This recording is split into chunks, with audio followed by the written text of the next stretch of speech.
The March 10th, 2021 meeting of the Long Branch City Council will now come to order. Roll call. Mr. Dangler, Here. Dr. Vogt. The March Dr. Vogt, you're on mute. 2021 meeting of the Long Branch City. Dr. You're on mute. Dr. Vogt, you're on mute. Anita, there you go. No, got it. I'm Okay. here. Mrs. Wittes, Dr. Selly, Here. Mr. Vieira. Here. That's four present, one absent. I certify this meeting has been published in the newspaper and adequate electronic notice has been provided in accordance with Open Public Meetings Act and New Jersey Administrative Code, Title 5, Chapter 39, Section 1.5, Notice of Remote Public Meetings as required by law. Thank you. We will now recite the Pledge of Allegiance. I pledge allegiance to the flag of the United States of America, to the Republic, which is one nation, under God, indivisible, and liberty and justice for all. Reading of the approval of the previous minutes. I need a motion to approve the minutes of February 24, 2021. So moved. Second. Roll call. Mr. Dangler, Yes. Dr. Vogt, Yes. Mrs. Wittes, Dr. Selly, Yes. Mr. Vieira. Yes. That's 4 ayes and 1 absent. Consideration of ordinance, seeing there are none, we'll move right on to ordinance for introduction. This is the first reading of ordinance 6-21, title Ordinance Amending Various Fees of the Chapter 247 Parks, Article 2, Fees, Insurance Requirements, subsection 247-7, Fees of Code of the City of Long Branch. This ordinance updates many of the fees charged for rental of the Long Branch athletic fields and facilities. I need a motion to introduce the first reading, advertise, and post according to law, and set public hearing for March 24th, 2021. So moved. Second. Roll call. Mr. Dangler, Yes. Dr. Vogt, Yes. Mrs. Wittes, Dr. Selly, Yes. Mr. Vieira. Yes. That's 4 ayes and 1 absent. Public participation for resolutions and all general comments. I need a motion to open the public portion of the meeting for all comments. So moved. Second. All in favor? Aye. Opposed? If any member of the public has any comments to make, please dial *9 on your phone, and a representative will call on you by the last 3 digits of your phone number. When you are called upon, state your name and address clearly for the record. You have 5 minutes and may only speak once. Caller whose phone number ends in 350. Go ahead. Yeah, hi, Ernest McNally, born 2nd Avenue, Long Branch. Until today, I sold my home in Asbury. I was a resident of Asbury for 14 years. I'm now a snowbird, and I'm looking for a place in Long Branch or Asbury.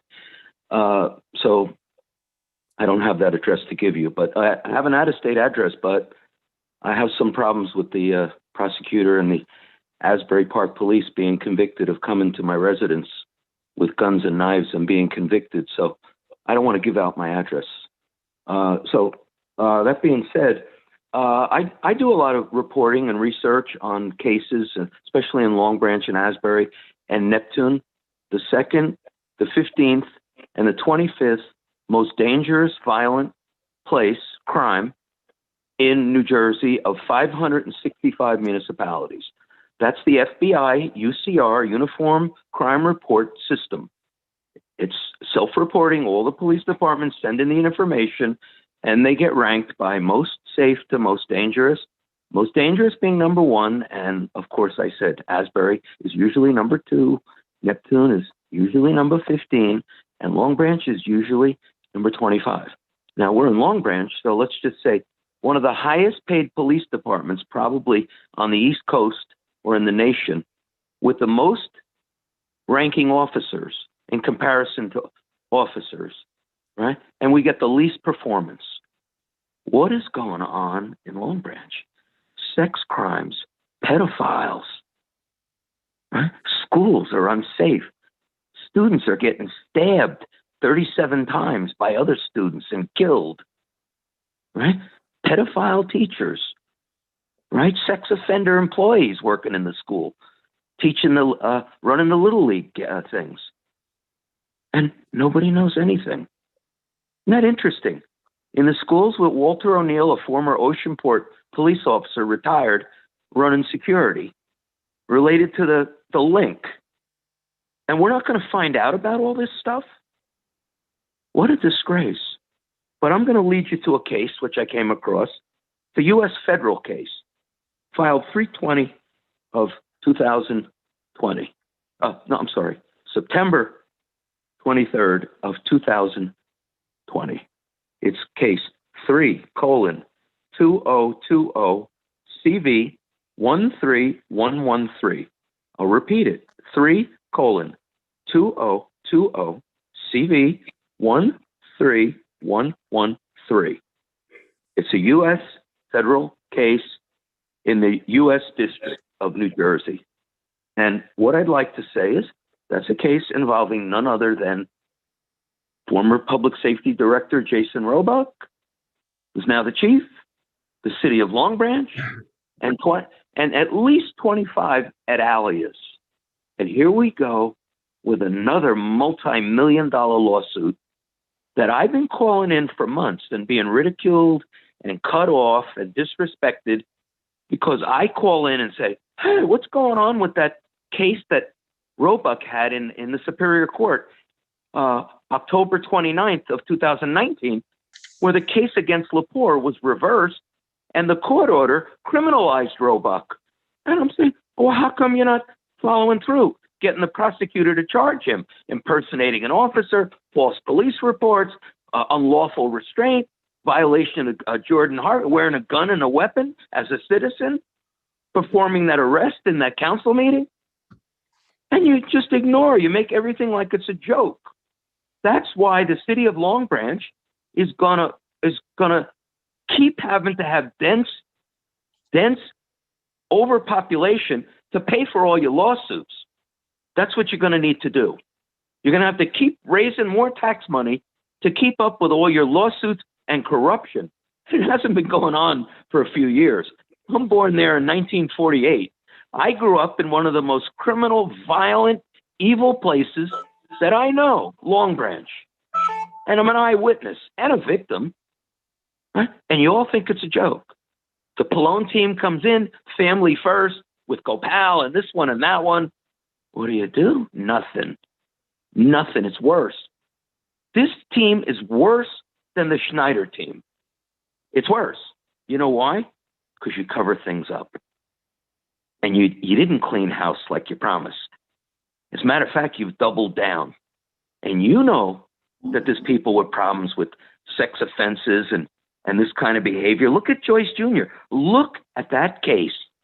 A Long Branch police officer, literally, according to the court papers, hand raping and sexual 5 minutes. assaulting. Excuse me? Thank you, Mr. McNally.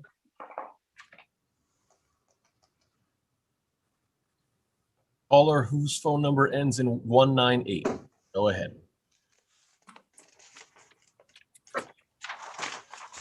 Mr. IT man, can you hear me? Loud and clear, sir.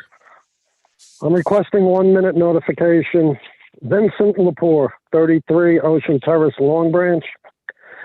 It's more than ironic that after the last council meeting and after a complaint was filed with the New Jersey State Attorney General's office, Governor Murphy pledged $250,000 in funding for the Church of the President's Museum.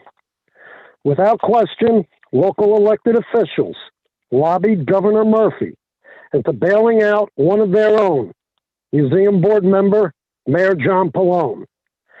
We now learn that Museum Board Chairman Jim Foley, in remarks published today in the Asbury Park Press, is stating that the Museum Board is still pursuing plans to sell off portions of Lot 5 that were previously the benefaction of adjoining property owners. The earliest known benefactor, of course, was Philadelphia philanthropist George W. Childs, who in 1889 gifted the original tract of land upon which the Chapel of St. James had been erected.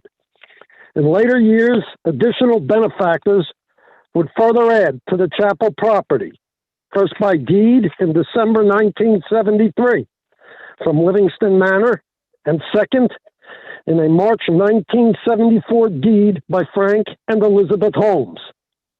These donations of adjacent lands were conveyed to Edgar and Florence Dinkelspell, acting in their capacity as trustees of the museum, and with the stated intentions of quickly perfecting a consolidation of all lots under museum ownership.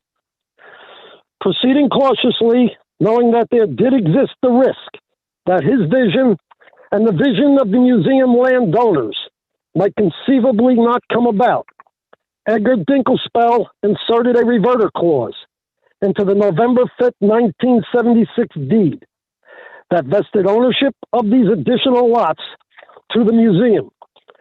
Specifically, that if the museum board failed in its mission to maintain the chapel and grounds as an active historical museum open to the general public, then the reverter clause pertaining to the land donations from 1973 and 74 would be exercisable, first by Edgar Dinkelspell and his wife Florence in a new capacity as custodians for the American Cancer Society and the American Heart Association.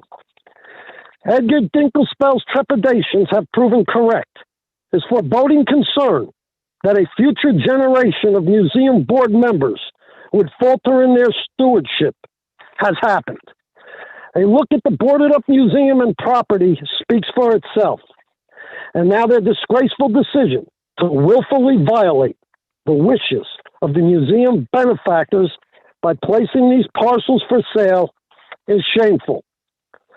A court looking at the condition of the museum and its land would rightfully conclude that the museum board has failed in all qualitative and quantifiable measures as to their fiduciary duties, and that the reverter language contained in the November 5th, 1976 deed between Edgar and Florence Dinkelspell and the Long Branch Historical Museum, reconveying land donated from Livingston Manor and Frank and Elizabeth Holmes, respectively, should be enforced, and that the interpretations of the reverter clause should wrest the title away to those parcels from the museum 1 minute. and should rightfully be vested directly with the American Cancer Society and the Heart Association.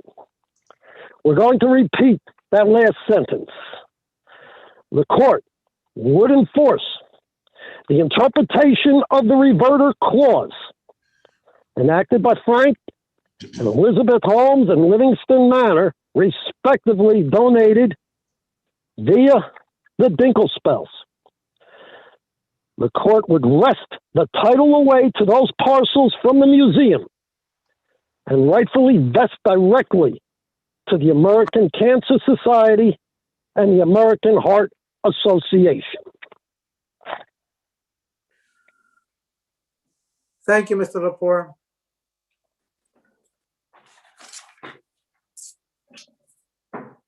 Do we have anybody else, Will? No other callers, sir. Mr. Clerk, have you received any public comment by electronic mail or written letters? No, I have not. Thank you. I need a motion to close the public participation portion of this meeting. So moved. Second. All in favor? Aye. Aye. We could take a list of the resolutions, the consent agenda. Need a motion? So move. Need a second? Second. Roll call? Mr. Dangler, Yes. Dr. Vogt, Yes. Mrs. Wittes, Dr. Selly, Yes. Mr. Viera, Yes. 4 ayes, 1 absent.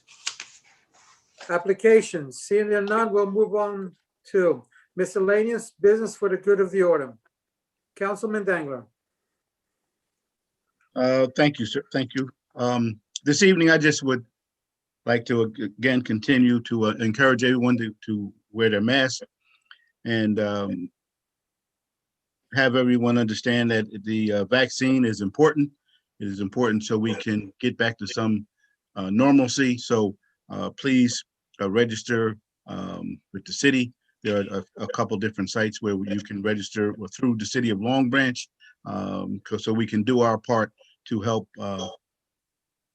stop COVID-19 and again move on to a little bit more normalcy that we're used to versus what we're doing right now. But because we're getting the shot, please don't relax, don't get relaxed, and stop wearing your mask. That's very important to keep COVID at bay. And due to this is Women's Month, like to just bring to the attention that the person who created the vaccine for the COVID-19, or not the person, but her team, is an African-American woman, 34 years old, out of Baltimore. She's a National Institute of Health, Ms. Kazmika Colbert. So I just wanted to just bring that to everyone's attention. Again, the COVID vaccine is underway, and we're doing the best. The city is doing the best that we can to open up as much as we can to get the residents of Long Branch vaccinated. So please sign up. Thank you very much. Thank you, Councilman Dangler. Councilwoman Vogt. Thank you, Council President and Councilman Dangler. I'm going to follow exactly in your footsteps with 2 comments. One first about COVID and second about Women's History Month. And as Councilman Dangler said, we are doing everything that we can to keep the residents of Long Branch safe and healthy. And along with that, kind of consistent with our people who go the extra mile, extraordinary kudos to our team in our health department, who a report came out in terms of the work that they are doing in terms of contact tracing. And for the weeks of February 13th and February 20th, our team ranked first in terms of the county and in terms of the state numbers for the number of cases that we interviewed and for how quickly we did those cases within 24 hours. Was the most outstanding team in the state for those 2 weeks. Kudos to Johnson, to his team, to Teresa, to Jillian, outstanding. We so appreciate all the fine work that the whole team is doing. So with that, then also moving along to Women's History Month, there are so many women that we could recognize. Let me encourage everyone to think personally about who are the women who helped shape your life, help you grow into the person that you are right now, and remember to turn around some point along the way and say, thank you, I'm so proud of you. With that, we have a whole month to celebrate. Stay well, and we'll see you in 2 weeks. Thank you. Thank you, Councilwoman Vogt. Councilwoman Selly. Yes, good evening. First of all, I'd like to wish Rose a speedy recovery. Hope you feel better. Next, I'd like to remind everybody that next Wednesday is St. Patrick's Day. And of course, that's very important to me as an Irishman. I would like to encourage, as Billy said, all the people in Long Branch who are eligible to get the vaccine. It was brought here for you to make it easier. And I would recommend, if you can, please get the vaccine. And last but not least, wear your mask, social distance, and God bless you all. Thank you. Thank you, Councilwoman Selly. Mayor Pallone. Thank you, Council President. As has been mentioned, our city vaccine program continues to be up and running. And so far, the city has vaccinated over 1,000 residents of Long Branch, which I think is pretty impressive for the last 2 weeks. As more dates and times become available for our call center, we'll be posting them on our website, social media, and email blast. Please stay tuned for additional dates in the near future as we continue to vaccinate eligible residents. I want to thank our Health Department, Office of Emergency Management, and all the other city employees who've helped to put this together. I specifically want to thank Lieutenant Charles Shirley from OEM and our Health Director, Sid Johnson, for all, and his staff for all they've done. And another congratulations to Teresa Giordano for the great job on contract tracing. I also, hopefully the weather, we had some beautiful weather the last few days, and hopefully our winter season is over. I know that a lot of our council members thanked the DPW staff last meeting, and I also want to take a minute to also thank our DPW Director, Stan Zuba, and all of his staff for all they've done this winter with the snow removal and keeping our streets safe. You really did a great job, and thank you. I want to let you know the revitalization project for the New Jersey Transit Village area has begun. That started today. I believe it's about a 75-day project, and that will focus on restoring and beautifying the sidewalks and curbs. This is from Loden or around Fine Fair all the way up to Morris Avenue, resurfacing the pavement, adding decorative pavers and street lighting, and adding safety improvements to the sidewalks. So we look forward to that finished product and upgrading this area. As you know, I guess it was by the end of last summer, I want to thank the Department of Transportation for repainting the station, and they did the surface of the parking lot and repainted the lines. And I want to thank you for their commitment to Long Branch. We also have many new recreation programs, including a dance program, flag football, soccer, and more. To find out more, please head to our website or social media or call our recreation office at 732-571-6546. We've had this great online art program that we maxed out with the number of people that we could do, and that's a 6-week program that's going really well as well.